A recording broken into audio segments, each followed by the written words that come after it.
রে মূর্খ, তুই যাহাকে বহন করিয়া লইয়া যাইতেছিস, ইহারি অষ্টম গর্ভজাত সন্তান তোকে বধ করিবে।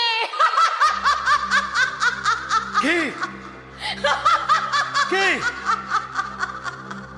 ওরে কে বললি? কে বললি? আকাশ দেবতা? সামনে এসে বল, সামনে এসে বল। শোন, এখানে আমার মৃত্যুর জন্ম, তাকেই আর পৃথিবীতে রাখবো না। তোর গর্ভে আমার মৃত্যুর কারণ জন্মাবে। তোর আর বাঁচার অধিকার নেই, তোকে আর বাঁচতে দেব না, কিছুতেই না। দাদা, দাদা, আমাকে তুমি মেরে ফেলবে, কিন্তু আমার দোষ কি বলো?